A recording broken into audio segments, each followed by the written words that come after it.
East London, a hot spot for artists such as Ayn, Rowe and Banksy to display their work. But is the street art of East London really becoming a main tourist attraction? Well, we're here to find out. Well, already we see our first piece of Ben Ayn work, so this is looking promising. Middlesex Street is crammed full of Ben Ayn work, and there's a famous piece just up the road. H A P P and the Y's been covered up on Ayn's Happy.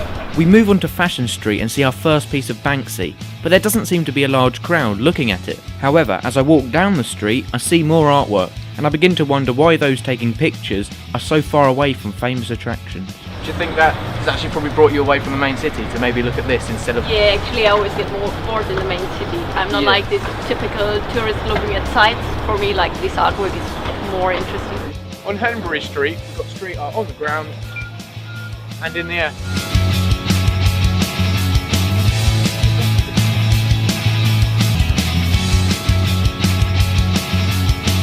But on Henbury Street, there is a distinction between the art and just a mess.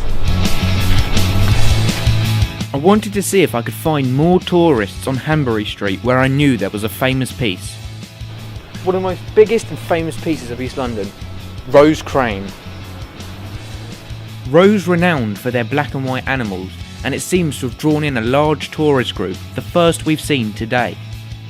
I wanted to go into the High Street to see if there were more tourists there. However, every piece of street art we did see was just being ignored, even more so than on the smaller streets. I began to wonder, perhaps the street art is less of a tourist attraction as I first thought.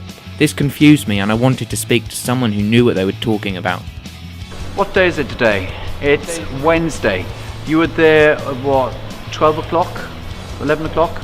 Okay, comparatively early.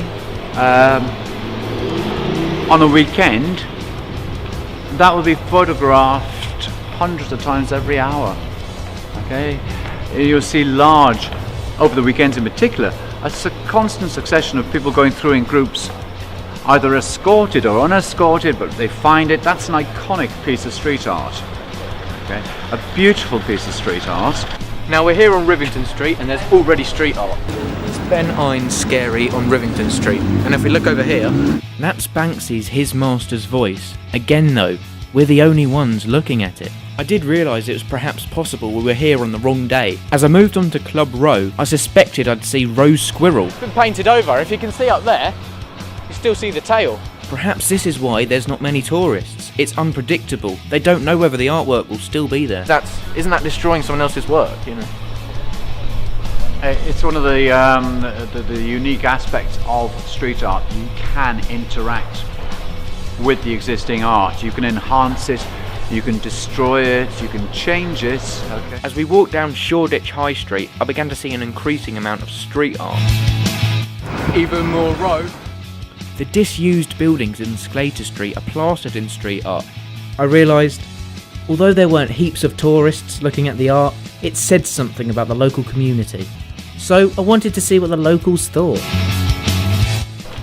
Yeah, it's varied. There's lots. They use the space really well, which is nice.